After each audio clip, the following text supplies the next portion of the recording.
Kasba law college কাণ্ডের পর কলকাতা থেকে জেলা বিভিন্ন কলেজে মনোজিৎ মডেল চলার অভিযোগ সামনে এসেছিল, আর এবার নন্দীগ্রামের সীতানন্দ কলেজেও সেই একই অভিযোগ। একেবারে প্রিন্সিপাল স্বয়ং তিনি অভিযোগ করছেন যে 2022 সালে চাপ দিয়ে দুজনকে নিয়োগ করা হয়েছিল, তার উপরে চাপ তৈরি করা হয়েছিল বলে অধ্যক্ষ সরাসরি অভিযোগ করছেন। কার বিরুদ্ধে? অভিযুক্ত টিএমসিপি নেতা সুমিত মণ্ডল, তিনি কলেজের প্রিন্সিপালকে চাপ দিয়ে এই নিয়োগ করিয়েছিলেন। যদিও টিএমসিপি নেতা সুমিত মণ্ডল পাল্টা বলছেন, জোর করে কি কিছু করানো সম্ভব?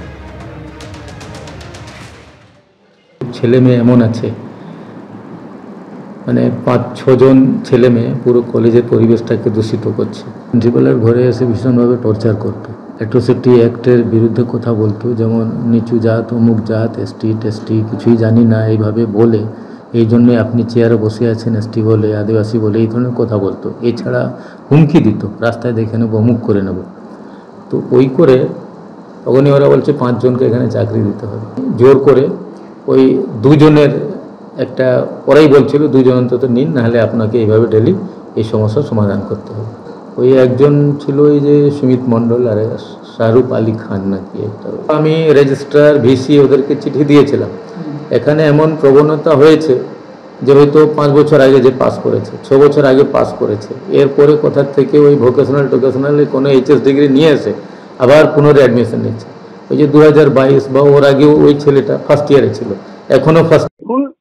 আমি বলছি যে এই বিষয়ে আমি কিছু বলতে চাইছি না, শুধুমাত্র এইটুকুই বলবো, আপনি ফোন করেছেন যে করে কোনো কিছু হয় না। আমি বলছি না, বলবে কাগজপত্র, বলবে রুলস অ্যান্ড রেগুলেশন, সবকিছুই বলবে যে জোর করে কোনো কিছু হয় না। আপনি যা কিছু জানান প্রিন্সিপালের থেকে জানুন, আমি আর কিছু বলতে চাইছি না।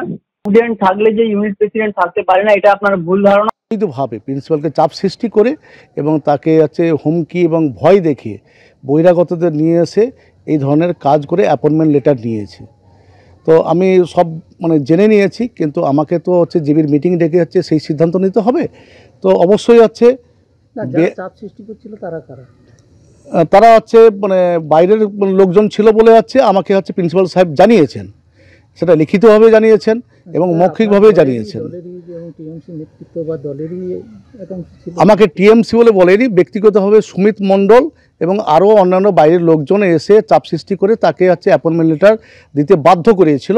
এটা প্রিন্সিপাল সাহেব নিজেই আমাকে বাই ফোনে এবং রিটিন আমার কাছে পাঠিয়েছিলেন। রাজস্থানের চুরুতে একটি fighter plane, Jaguar fighter plane ভেঙে পড়ে।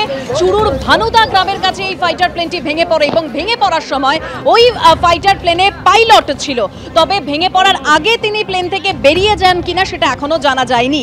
বিমানের ধ্বংসাবশেষ থেকে একজনের দেহ মিলেছে, স্থানীয়রা এরকমই দাবি করছেন। দুর্ঘটনাস্থলে পুলিশ পৌঁছেছে, সেনাবাহিনী পৌঁছেছে।